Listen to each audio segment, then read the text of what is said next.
24 août 79, le Vésuve entre en éruption. En 4 jours, la ville de Pompéi va être recouverte d'une couche de pierre et de cendres atteignant jusqu'à 7 mètres d'épaisseur. La cité romaine comptait alors 20 000 habitants. Environ 2000 Pompéiens périrent au moment de cette catastrophe.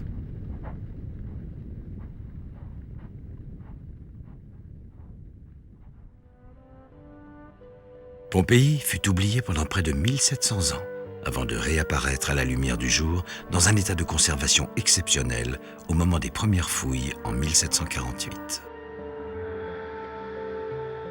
Les 2 principales allées, le forum, cœur de la vie politique de la cité, sortent de leur écrin de cendres.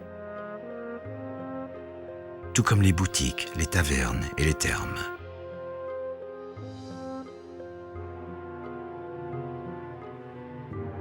Tous ces édifices témoignent des habitudes quotidiennes de la cité romaine dont la vie s'est brutalement interrompue.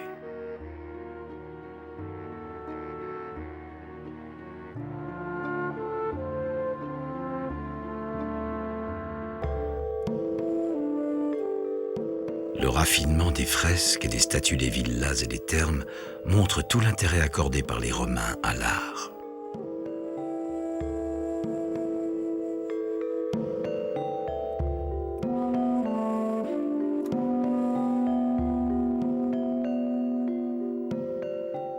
L'extraordinaire état de conservation de ces œuvres surgies du passé en fait un témoignage artistique et historique inestimable.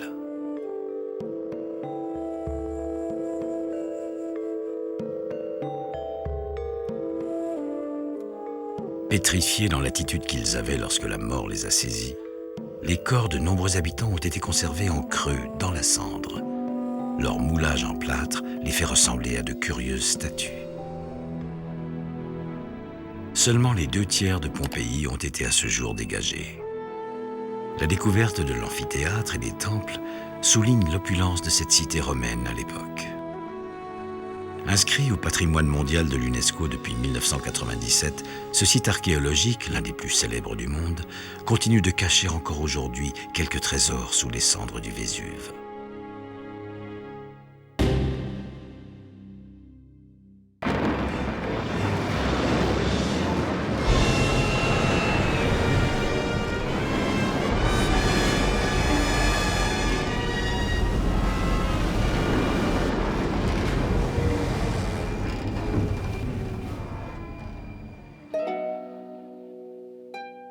En 2000, une équipe d'archéologues découvre au nord de la Méditerranée une épave chargée d'une importante cargaison d'amphores.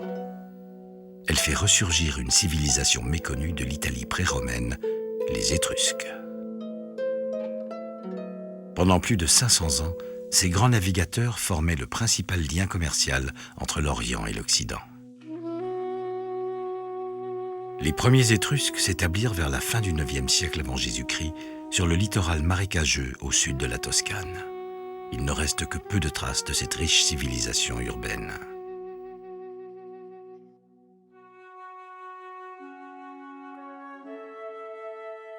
L'un des plus précieux témoignages du monde étrusque est la magnifique nécropole située à proximité de Cerveteri. Taillée il y a environ 2700 ans dans la roche et surmontée d'impressionnants tumuli, certaines tombes atteignent jusqu'à 50 mètres de diamètre. Cet ensemble d'édifices funéraires, véritable ville des morts, présente le même agencement qu'une cité antique avec ses rues et ses places. Les intérieurs des tombes sont des répliques des maisons étrusques avec leurs halls d'entrée et leurs chambres.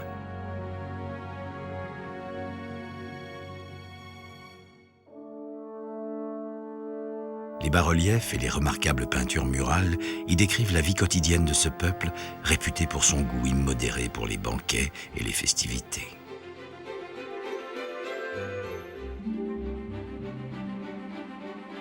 Ces intérieurs révèlent également que les Étrusques organisaient bien avant les Romains des courses de chars et des jeux du cirque.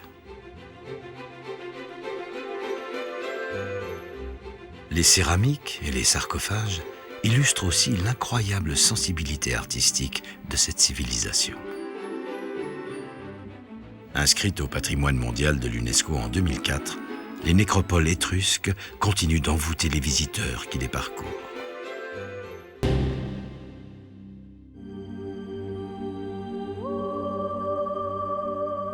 Aménagé autour des installations sportives et du sanctuaire dédié à Zeus, le site d'Olympie accueillit pendant plus de 1000 ans des athlètes et des spectateurs venus de Grèce et des contrées avoisinantes. Tous venaient assister au plus grand événement de l'Antiquité, les Jeux olympiques.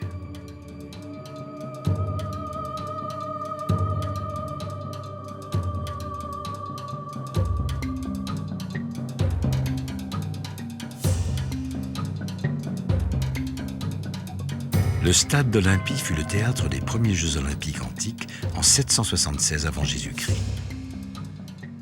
Les hommes venaient s'y affronter au cours d'épreuves sportives. Les gradins qui bordent la piste pouvaient accueillir environ 40 000 personnes. Les athlètes passaient par cette partie voûtée, vestige d'un tunnel, pour rejoindre le stade.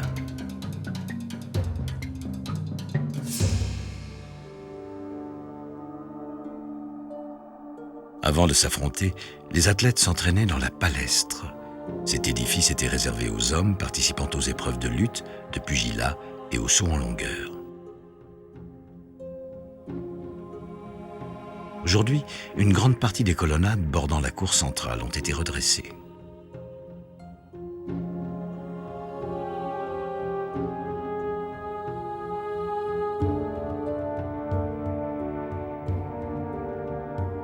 À proximité, le temple d'Héra, l'un des plus anciens temples de Grèce, était le lieu où les couronnes des vainqueurs étaient confectionnées.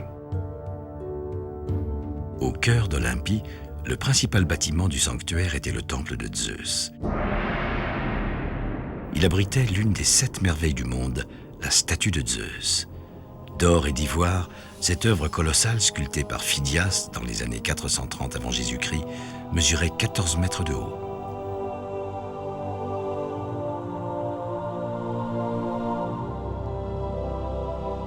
Victime de glissements de terrain et de nombreux séismes, le site fut peu à peu oublié.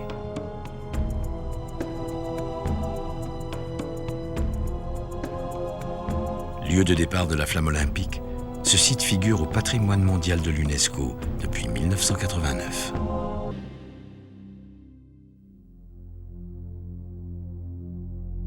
Accroché au flanc du mont Parnasse, domaine du dieu Apollon, le site de Delphes était l'un des plus grands sanctuaires du monde grec. Ici se déroulaient les jeux les plus importants après ceux d'Olympie.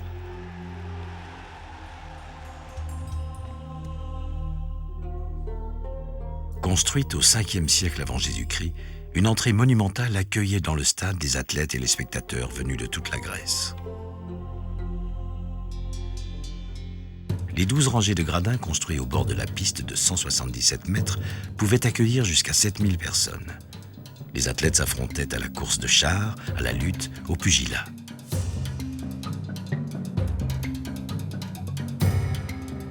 La course en armes et le pentathlon faisaient partie des épreuves reines de l'époque.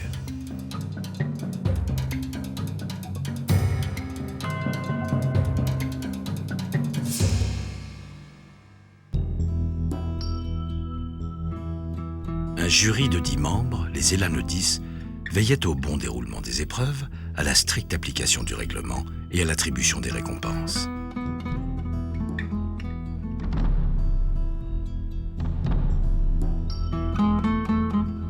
Les vainqueurs recevaient alors une simple couronne de branches de laurier qui leur conférait un statut de quasi-divinité. Ces athlètes représentaient alors l'union de la force physique et d'une certaine beauté morale.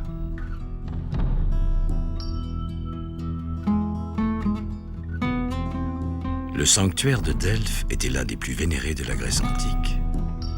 Un oracle transmettait aux hommes la parole d'Apollon, qu'il recueillait auprès de la Pythie, une jeune femme vierge et inculte, placée au-dessus d'une faille d'où émanaient des gaz toxiques. Témoignant de l'importance de l'art théâtral pour les Grecs, le théâtre était composé de 35 rangs de bancs en pierre.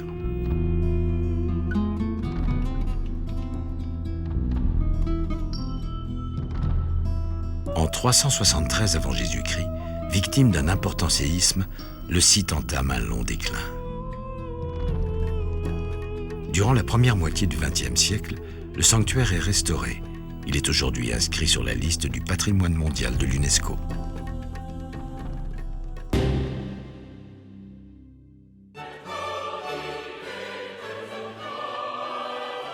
Du haut de ses 78 mètres, le Mont Saint-Michel se dresse sur un îlot au cœur d'une baie, théâtre des plus grandes marées d'Europe. Surnommé la merveille de l'Occident, il revêt un caractère sacré depuis des siècles. Après que l'archange Michel soit apparu à l'archevêque d'Avranches, ce dernier fait édifier une chapelle sur le mont. Entre 900 et 1500, le nombre d'édifices ne cesse d'augmenter.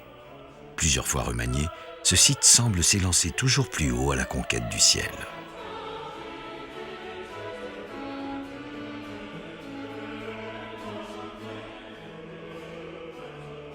Le bâtiment le plus fascinant du Mont Saint-Michel est la Merveille. Construit aux environs de 1200, ce chef-d'œuvre gothique haut de 50 mètres est un modèle d'équilibre.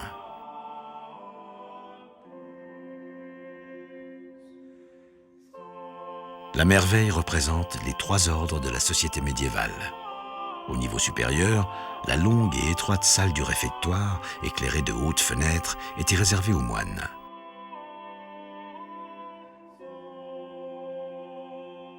Les grandes salles de l'étage accueillaient les chevaliers et les hôtes importants.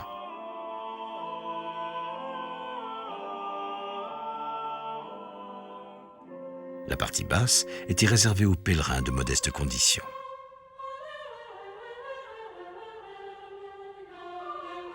L'élégant cloître aux colonnes de granit rose était réservé aux religieux.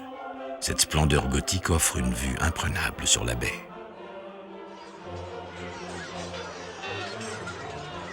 Durant la guerre de Cent Ans, le Mont Saint-Michel fut la seule cité de Normandie à résister au siège des armées anglaises. L'édification de puissants remparts et de tours fortifiées repoussa l'ennemi pendant plus de 30 ans.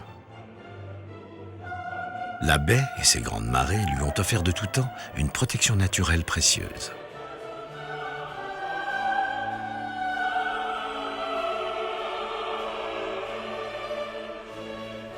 Inscrit au patrimoine mondial de l'UNESCO depuis 1979, le Mont Saint-Michel continue de fasciner les visiteurs qui franchissent ses murs.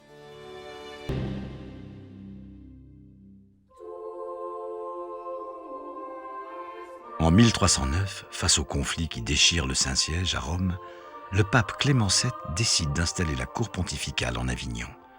Elle ne sera réinstallée à Rome qu'à partir de 1377. Entouré d'imposants remparts et de 10 tours, le palais d'Avignon apparaît comme une forteresse imprenable. Les 7 papes qui ont séjourné en ces murs transforment le modeste palais épiscopal en un magnifique palais gothique. L'architecture du palais est marquée par 2 influences opposées.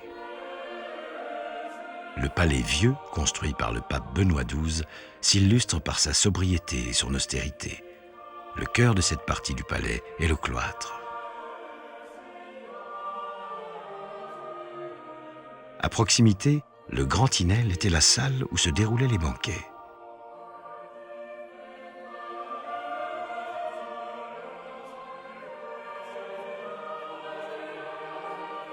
Les peintures murales de la chapelle Saint-Martial et la chambre du pape témoignent du faste de la cour pontificale.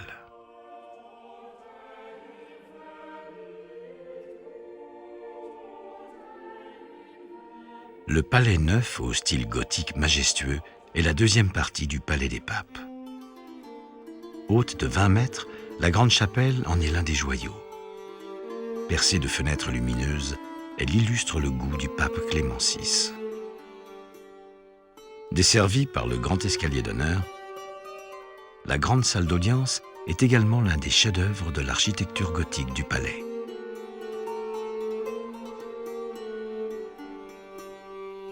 Ornant le plafond de la grande salle d'audience, une fresque du peintre Matteo Giovannetti représente les 18 prophètes de l'Ancien Testament.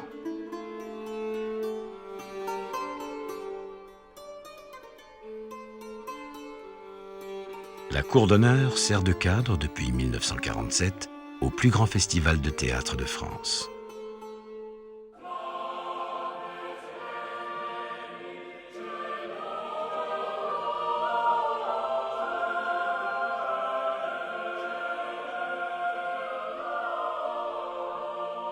Le Palais des Papes est inscrit au patrimoine de l'UNESCO depuis 1995.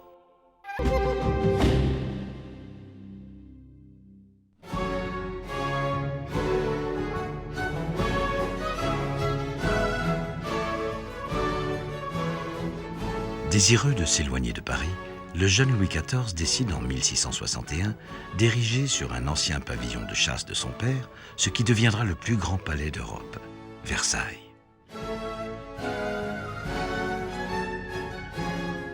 Les plus grands architectes de l'époque vont y exaucer la volonté du roi Soleil.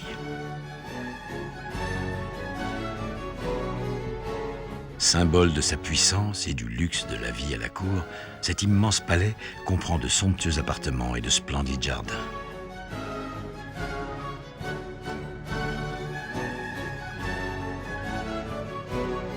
La chapelle royale est un chef-d'œuvre de l'art classique français.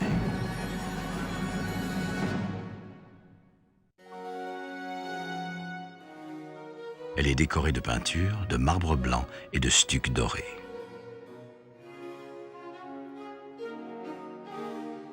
Achevée en 1770 pour le mariage de Louis XVI et de Marie-Antoinette, l'opéra est entièrement construit en bois. À l'époque, cette salle accueillait les spectacles les plus somptueux du royaume. Situés au premier étage, les grands appartements royaux sont somptueusement décorés. De prestigieuses cérémonies s'y déroulaient.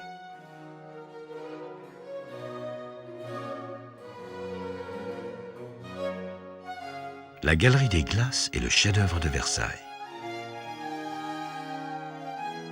17 grands miroirs font face à de hautes fenêtres en arcade par lesquelles le soleil pénètre en fin de journée.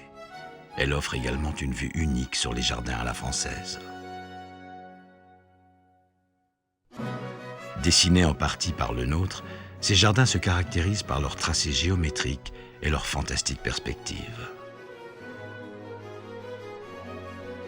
Alimentées en eau par un vaste et complexe système d'irrigation, les fontaines sont ornées de statues de bronze qui façonnent de véritables sculptures d'eau.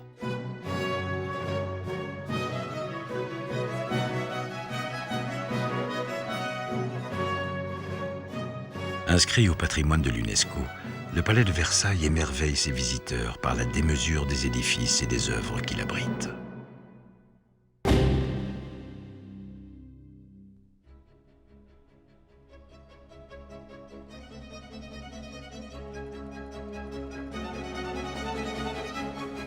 Situé au cœur de Paris, le palais du Louvre s'étire sur 700 mètres le long de la rive droite de la Seine.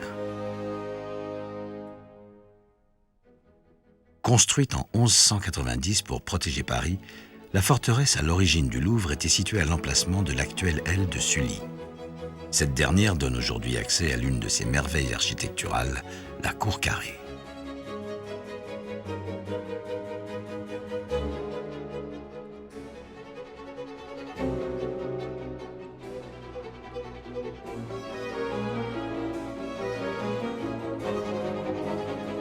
François Ier et son architecte Pierre Lescot font perdre au château son aspect médiéval et le transforment en un magnifique palais de la Renaissance.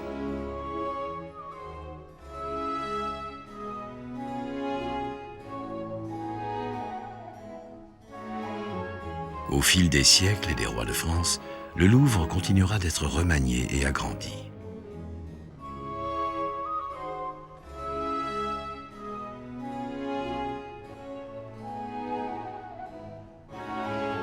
L'ajout des ailes Denon et Richelieu lui offre d'incroyables perspectives donnant sur le jardin des Tuileries et sur le carrousel du Louvre.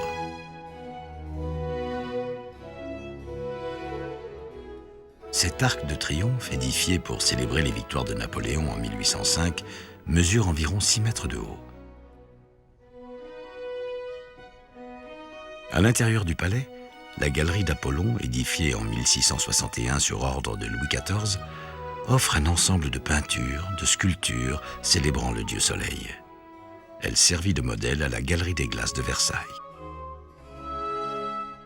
Le Louvre sera transformé en musée national en 1793, date à laquelle la Grande Galerie est ouverte au public. Cette collection accueille la plus célèbre toile du monde à ce jour, la Joconde de Léonard de Vinci. La cour Marly abrite les célèbres chevaux de Guillaume Coustou. Aujourd'hui, le Louvre est l'un des plus impressionnants palais d'Europe et le plus grand musée du monde par sa taille et la richesse de sa collection. Il est inscrit sur la liste du patrimoine de l'UNESCO depuis 1991.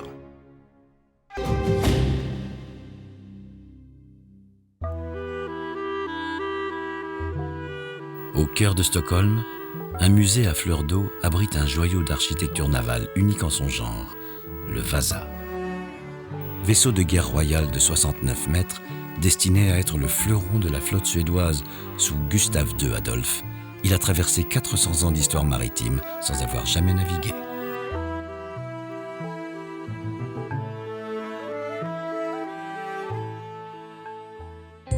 Mis en chantier en 1626 après Jésus-Christ, il demanda d'abattre 1000 chênes et nécessita le labeur de 400 artisans pendant 3 ans. Le 10 août 1628, le plus important navire de la flotte suédoise largue les amarres. À peine 300 mètres plus loin, sa trop lourde masse chavire dans le port. En 1961, grâce aux archéologues, le Vasa émerge des eaux sombres et revoit la lumière du jour dans un état de conservation inimaginable.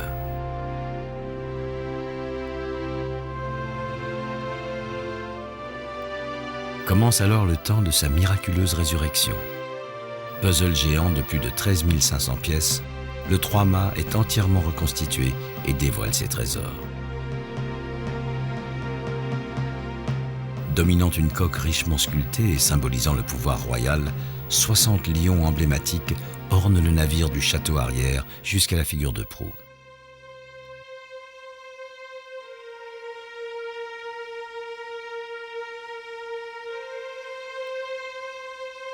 Naufragé alors qu'il était flambant neuf, le Vasa invite aujourd'hui à un voyage dans le XVIIe siècle, au cœur du quotidien des marins d'un navire de guerre. Outre la puissance de feu de ses 64 canons, il impressionne également par l'exubérance de son décor sur ses flancs et son château arrière.